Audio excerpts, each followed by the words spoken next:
మూడు శాఖల సమస్యలపై మండల సాధారణ సర్వసభ్య సమావేశంలో చర్చ. పీజీటీజీల అభివృద్ధికి అధిక ప్రాధాన్యత ఇచ్చిన వైసీపీ ప్రభుత్వం. ఎంపీపీ బడుగు రమేష్, జెడ్పీటీసీ వారా నూకరాజు.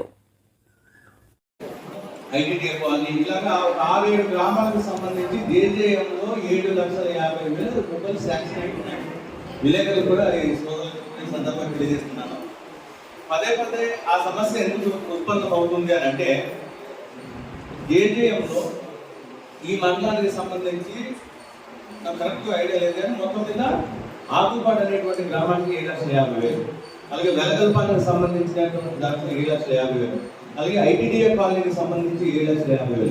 ఇవన్నీ కూడాను ఒక కాంట్రాక్టర్, ఈ మండలంలో ఉండేటువంటి వాటిలో కాంట్రాక్టర్ తీసుకొని వారికి వర్క్ చేయాల్సినటువంటి పరిస్థితి. మొన్న జరిగినటువంటి మీకు ఐడియా ఉంటుంది, ఈ మధ్యకాలంలో మనం కొన్నింటికి భూమి పూజ కూడా చేయడం జరిగింది. వాటర్ ట్యాంకులకు సంబంధించి సంబంధించినటువంటి ఏవైతే భూమి పూజ చేసినటువంటి వర్కులకి అది కంటిన్యూ అయిపోతుంది. దాని తర్వాత జరిగేటువంటి ఒకేసారి 2 వర్కులు ఇవ్వడానికి లేదు. అది జరిగిన తర్వాత రెండవ దీంట్లో భాగంగా మనకు ఏదైతే జేజేఎంలో వచ్చినటువంటి వర్కులకు టెండర్ ఆల్రెడీ అయిపోయింది, అవి చేస్తారు అనేటువంటి మాట. కాబట్టి ఒక ఎంపీపీ నిధుల నుంచి కానీ జెడ్పీటీసీ నిధుల నుంచి కానీ ఒక జేజేఎం ఒక వర్క్ కోసం మనం ప్రపోజల్ పెట్టి శాంక్షన్ అయిన దాని మీద మనకు మరొక వర్క్ చేసేటువంటి రైట్ లేదు. అందుకోసమని మీ ఐటీడీఏ కాలనీకి అక్కడ మీరు చాలా సందర్భాలు చెప్పారు. ఇప్పటికీ కూడా మీ దానికి ఎంపీటీసీగా మీకు అమౌంట్ చేయడానికి మాకు ఏ రకమైన అభ్యంతరం లేదు. కానీ ఒకే వర్క్ కోసం గవర్నమెంట్ నుంచి వచ్చినటువంటి జేజేఎం నిధులు 7,50,000 ఉంటుండగా దాంట్లో మనం పెట్టడం అనేటువంటిది మనం మళ్ళీ సమాధానం చెప్పాల్సి ఉంటుంది. ఆ ఒక్క కారణం చేతనే మీ గతంలో కూడా దాంట్లో 3 లక్షలకు సంబంధించి 3 లక్షల రూపాయలు ఇస్తారని నేను చెప్పినప్పటికీ కూడా మన డిపార్ట్మెంట్ వాళ్ళు ఒప్పుకోలేదు. అలాగే ఒక వర్క్ కోసం 2 ఏం జరిగింది అది జరగాల. అది చెయ్యాలని అనుకుంటే మనం ఒకవేళ 8 లక్షలు పెట్టుబడి పెట్టే అవకాశం ఉంటే అది క్యాన్సిల్ అవుతుంది. కాబట్టి రాజకీయ నాయకులు కొంచెం మంది మేము ఎన్ఆర్జీఎస్ ద్వారా బోయపేట కొత్త విధంగా రోడ్ వేయిస్తుంటే ఆఫ్ చేశారు. మీరు ఇంత కన్నట్టు వేయడం ఆపడం కాదు, మనం వేస్తుంటే సంబంధిత ఏపీఓ ఉన్నారు, సంబంధిత విఆర్పీలు ఉన్నారు. ఒకసారి అక్కడ వెళ్ళి విషయం తెలుసుకోండి. ఎన్ఆర్జీఎస్ దాంట్లో ఎంపీపీగా నేను వెళ్ళి జడ్పీటీసీగా మీరు వచ్చి కొబ్బరికాయ కొట్టినటువంటి ఒక రోడ్డుని రాజకీయం చేస్తూ అక్కడ ప్రతిపక్షాలతో మీరు అడ్డుకోవడం జరిగింది. అక్కడ ఎవరో సంబంధిత మీరు కాదు, సంబంధిత కొద్దిమంది వేరే వ్యక్తులు. ఏమి మేమదే చెబుతున్నాం, పీవీటీసీలు అనేటువంటి వాళ్ళు కూడా మనుషులే. పీవీటీసీలు కూడా అన్ని సదుపాయాలు కల్పించాలి. అన్ని సదుపాయాలు కల్పించడంలో మా ప్రభుత్వం ఎప్పుడూ ముందుంటుంది అనేటువంటి మాట.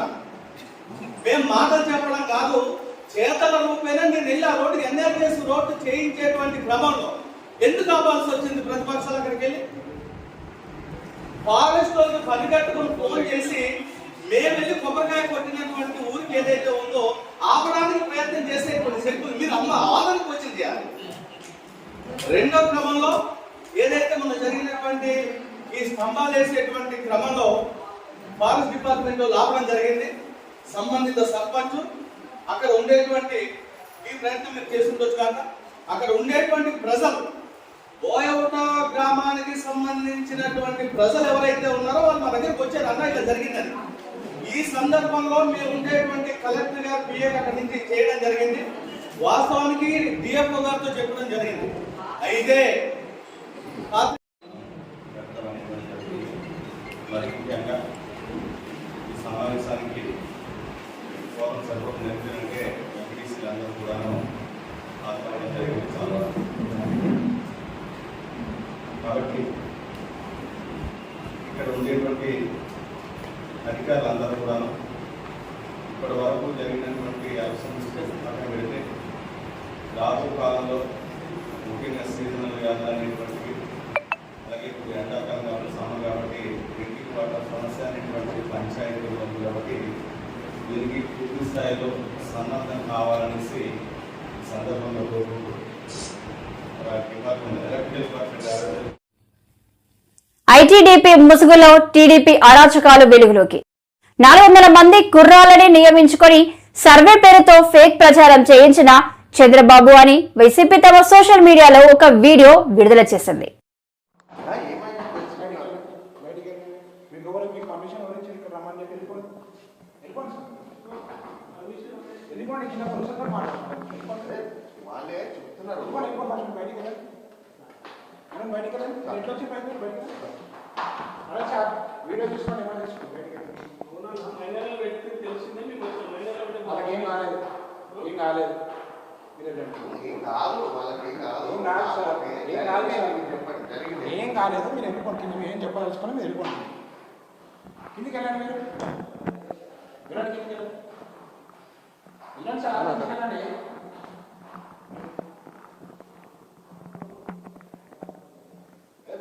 మీరు వెళ్ళండి సార్ మీకు ఏమి ప్రాబ్లం రాలేదు ఏం కాలేదు మీరు ఏం కాలేదు నేను చెప్పాను నేను వెళ్ళండి మీరు కిందికి వెళ్ళండి నేను కిందికి వెళ్ళండి నేను ఏం చెప్పాను నేను చెప్పాను మీరు వెళ్ళిపోయి జరిగిన విషయం చెప్పండి మీ సైడ్ నుంచి చెప్పండి వచ్చినాక కిందికి వస్తాడు కింద మాట్లాడుకోండి మీరు మీరు చెప్పండి కిందికి వెళ్ళి నేను ఏం ఇబ్బంది జరిగింది మీరు చెప్పండి నేను చెప్పాను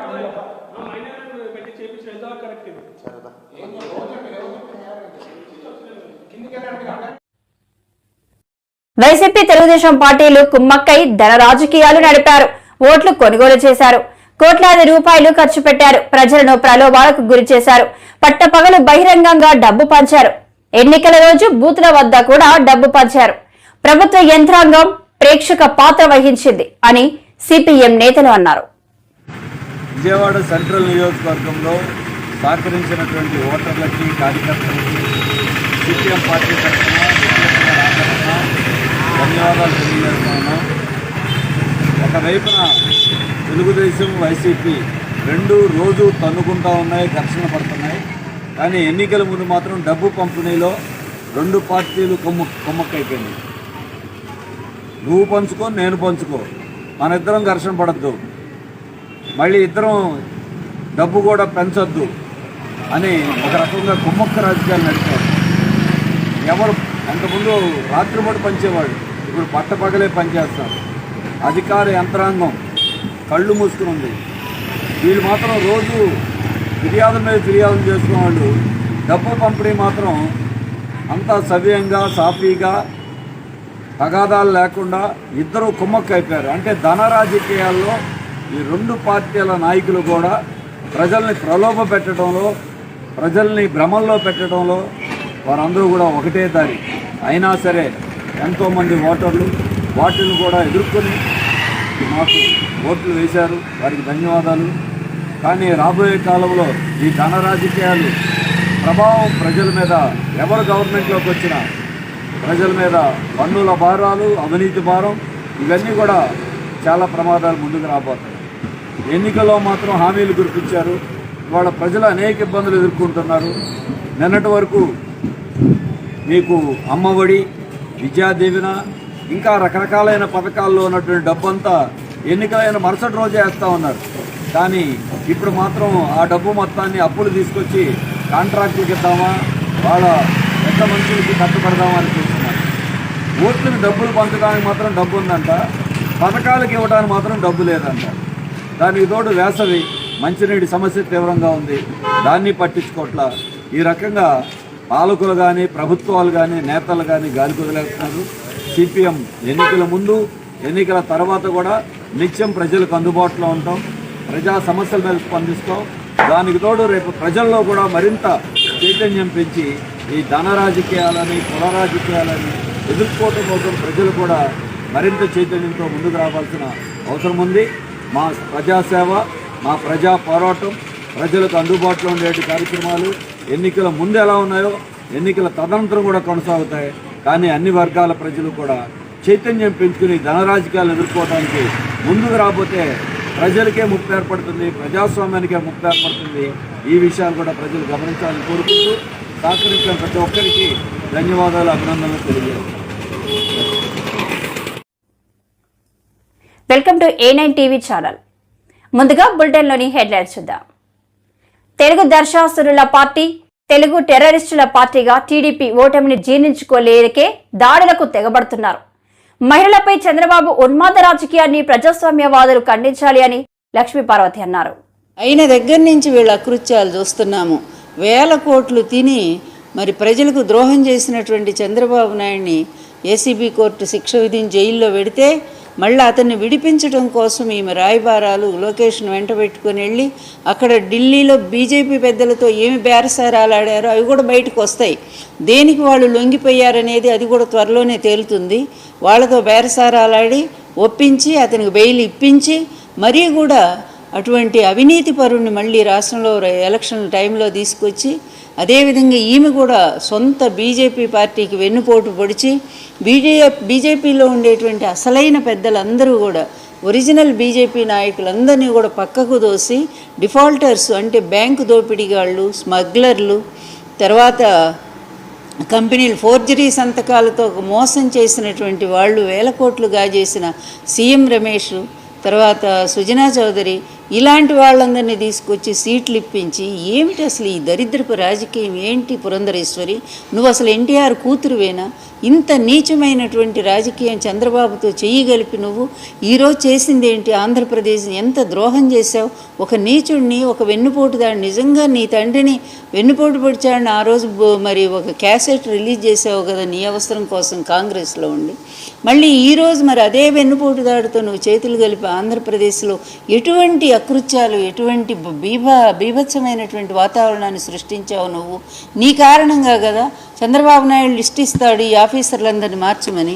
నువ్వు పోతావు, పోయి సెంట్రల్ ఎలక్షన్ కమిషన్ మేనేజ్ చేసుకొని అక్కడి నుంచి వీళ్ళందరినీ కూడా మంచి డీజీపీ ఎటువంటి వాడు, అనేక సార్లు ఆంధ్రప్రదేశ్ అవార్డులు, పోలీసు అవార్డు పొందినటువంటి ఆంధ్రప్రదేశ్ అటువంటి మంచి డీజీపీ గారు, మంచి ఆఫీసర్సు, ఎస్పీలు, కలెక్టర్లు, ఇలాంటి ఎంత చక్కగా పకడ్బందీగా జగన్మోహన్ రెడ్డి గారు ఆంధ్రప్రదేశ్ వ్యవస్థని అదేవిధంగా లా అండ్ ఆర్డర్ ప్రాబ్లంని లేకుండా అంత చక్కగా నిర్వహించుకుంటూ వచ్చినటువంటి ఆంధ్రప్రదేశ్ని నీ దుర్మార్గుడైన మరిది ఈ ఆంధ్రప్రదేశ్లో ప్రజల్ని చంపడానికి పూనుకున్నాడు, వైకాపా లీడర్లను చంపడానికి పూనుకున్నాడు.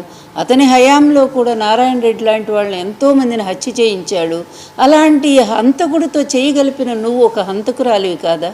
ఈరోజు వీటన్నిటికీ సమాధానం ఎవరు చెప్తారు? ఈ పేద వర్గాలు, ఈ బీసీలు, ఎస్సీలు, ఎస్టీలు, మైనార్టీలని ఓళ్ళ నుంచి తరిమి కొడుతున్న ఈ గూండాలకి అండగా నిలబడ్డ నీ పాత్ర ఏంటనేది ఈరోజు ఆంధ్రప్రదేశ్ ప్రజలందరూ కూడా ప్రశ్నించటం లేదా? ఆ రోజు మంచి ఆఫీసర్స్ అందరినీ కూడా ట్రాన్స్ఫర్ చేయించి మీకు అనుకూలమైన లిస్టు ఇచ్చి, ఇంతవరకు మేము చరిత్రలో చూడలేదు, ఒక లిస్టు మీరు కావాల్సిన వాళ్ళ లిస్టు తయారు చేసేసి ఎలక్షన్ కమిషన్ ఇస్తే వాళ్ళు కూడా గుడ్డిగా నిన్నో లేకపోతే మీ అనుకున్న బీజేపీ పార్టీనో ఏమి ఇన్ఫ్లుయెన్స్ చేశారో మాకు తెలియదు, కానీ అటువంటి లిస్టు ఇస్తే ఆ లిస్టును కూడా ఫాలో అయ్యే అటువంటి వ్యక్తుల్ని వేస్తే ఈరోజు ఎంత బీభత్సకాండండి. ప్రజలందరూ స్వేచ్ఛగా ఓటేయమని చెప్పి అందరూ కూడా ఒక నినాదం ఇస్తూ ఉంటే నువ్వు నీ బావ కలిసి, నీ మరిది కలిసి ఏం చేశారు? ఆంధ్ర రాష్ట్ర ప్రజల్ని స్వేచ్ఛగా ఓటు వేయటానికి వీల్లేదు, అంత మేము చెప్పినట్టు జరగాలని మీ కనుసన్నల్లో నడిచేటువంటి పోలీసులను అడ్డం పెట్టుకొని ఎన్ని రకాల ఎమ్మెల్యేల ఇళ్ల మీద దారుణమైనటువంటి పోలీసులే వెళ్ళి ఇళ్లల్లో మరి సీసీ కెమెరాలు పగలగొట్టడం పెద్దిరెడ్డి గారు చూశాము. ఈ అకృత్యాలు ఎవరు కారణం? ఎందుకు ప్రజాస్వామ్య వ్యవస్థని దుర్మార్గురాలివి నువ్వు? నిజంగా ప్రజాస్వామ్య వ్యవస్థని ఇంత నిలువున కూని చేస్తున్న ఈ గూండాలకు నువ్వు కొమ్ముగాస్తున్నావే పురంధరేశ్వరి. కొంచెమైనా సిగ్గనిపించట్లేదా? ఆయన లిస్ట్ ఇస్తే నువ్వు వెళ్ళిపోయి మార్చేస్తావా? గతంలో ఎప్పుడైనా సరే ఒక డీజీపీ గారి వల్ల, ఒక సిఎస్ గారి వల్ల, లేకపోతే ఎస్పీల వల్ల, లేకపోతే కలెక్టర్ల వల్ల ఒక చక్కటి అడ్మినిస్ట్రేషన్ తయారు చేసుకొని ముందుకు పోతున్నటువంటి ఆంధ్రప్రదేశ్ వ్యవస్థని, సుపరిపాలనని నాశనం చేయటానికి నువ్వు నీ మరిది కలిసి వచ్చారే. ఈ దుర్మార్గానికి ప్రజలు తగినటువంటి బుద్ధి చెప్పబోతున్నారు. ఈ ఎన్నికలు రేపు జూన్ 4 తర్వాత రిజల్ట్స్ వస్తాయి. ఆ రోజు మీ పరిస్థితి ఏంటో కుక్కల కంటే కూడా హీనంగా మీ పరిస్థితి మారబోతుందనే విషయం ఎప్పుడైనా సరే నీకు మనస్సు అనేది ఆడదానివేనా? నువ్వు అసలు కనీసం బుద్ధి జ్ఞానం ఉంటే ఒక్కసారి నేను ఎన్ని తప్పులు చేశాను, ఈ ప్రజలు ఈ పేదవాళ్ళ కడుపు కొట్టడానికి ప్రయత్నం చేస్తున్న ఒక దుర్మార్గుడితో చేయగలిపాను. ఆ రోజు మహానుభావుడైన నా తండ్రిని కూడా చంపింది ఈ దుర్మార్గుడే, వాడితో ఆ రోజు కూడా నేను చేయగలిపాను. ఈరోజు కూడా ఆంధ్రప్రదేశ్ని అస్తవ్యస్తం చేయటం కోసం, జగన్ అందిస్తున్న ఒక మంచి పరిపాలన దాన్ని ధ్వంసం చేయటం కోసం, జగన్మోహన్ రెడ్డి లాంటి ఒక మంచి ఆదర్శవంతమైనటువంటి నాయకుడిని మట్టుబెట్టడానికి కూడా మీ గూండాలు ప్రయత్నం చేశారే, హత్యా ప్రయత్నాలు చేశారే. వీటన్నిటికి కారణం చంద్రబాబు నువ్వు కాదా పురంధరేశ్వరి? ఇంత కసి, ఇంత ద్వేషం ఆడవాళ్ళల్లో ఉంటుందా? ప్రేమ స్వభావం ఉంటుందంటారే, అలాంటిది నీ తండ్రి కోసమే నువ్వు ఏడవలేదు, నీ తండ్రినే నువ్వు వెన్నుపోటు పడిచావు. ఈరోజు ఆంధ్రప్రదేశ్ని అలాగే బీజేపీ పార్టీని వెన్నుపోటు పడిచావు. ఈరోజు ఆంధ్రప్రదేశ్ ప్రజలను నాశనం చేయటానికి నువ్వు నీ మరిది కంకణం కట్టుకొని వచ్చారు. మీరు ఎప్పుడు ఈ ప్రజలు మీకు బుద్ధి చెప్పి శాశ్వతంగా ఆంధ్రప్రదేశ్ నుంచి మిమ్మల్ని తరిమేస్తారనే మాట మాత్రం నేను చెప్పగలను. విశాఖ దక్షిణ నియోజకవర్గం పాత నగరంలో శ్రీ వాసవి కన్యక పరమేశ్వరి జయంత్యోత్సవాలు ఆలయ కమిటీ సభ్యుల ఆధ్వర్యంలో ఘనంగా నిర్వహించారు.